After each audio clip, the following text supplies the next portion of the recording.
해외에 잠적 중인 최순실 씨가 어제 변호인을 통해서 귀국 의사를 나타냈습니다. 검찰은 최 씨의 소환을 위해서 접촉 노력을 기울이고 있는데요. 최 씨 주변 인물에 대한 조사도 강도 높게 진행 중입니다. 네, 서울중앙지검 연결합니다. 정호연 기자. 네, 서울중앙지검입니다. 네, 최순실 씨 소환을 위한 움직임이 구체화되고 있다고요? 네, 어제 오후 최 씨는 변호인을 통해 검찰이 부르면 들어와서 조사를 받겠다고 밝혔는데요. 잘못이 있다면 처벌도 받겠다고 덧붙였습니다. 또 귀국하지 않겠다고 알려진 것은 잘못 전달된 것이라며 도피하거나 잠적할 의사가 없다고도 설명했습니다. 검찰은 이후 최 씨 변호인을 통해 최 씨 소환을 위한 노력을 기울이고 있다고 밝혔습니다.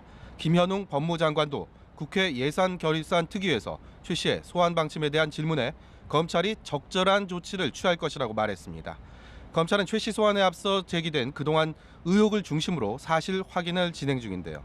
관련자들에 대한 조사와 압수수색이 지속적으로 이루어지고 있는 상황에서 실제 소환까지는 조금 더 시간이 걸릴 것으로 보입니다. 네, 최순실 씨 주변 인물들에 대한 조사도 진행 중인데요. 우선 최 씨의 측근인 고영태 씨에 대한 조사 상황부터 전해주시죠. 네, 고영태 전 K스포츠재단 사무총장에 대해 검찰 특별수사본부는 사흘째 조사를 진행 중입니다. 검찰은 고 씨가 최순실 씨가 대통령 연설문을 고치는 일을 좋아했다고 폭로한 만큼 최 씨의 국정 개입 의혹을 집중적으로 캐묻는 것으로 전해졌습니다. 또 대통령 연설문 등 청와대 문건이 담긴 태블릿 PC의 출처가 고 씨라는 의혹도 확인하고 있습니다. 검찰은 어제 미르 K재단 설립과 기금 마련 과정과 관련해 이승철 전 경련 부회장을 불러 오늘 새벽까지 강도 높은 조사를 했습니다. 또 어제 오후 출석한 이성한 미르재단 전 사무총장도 밤샘 조사를 받았습니다.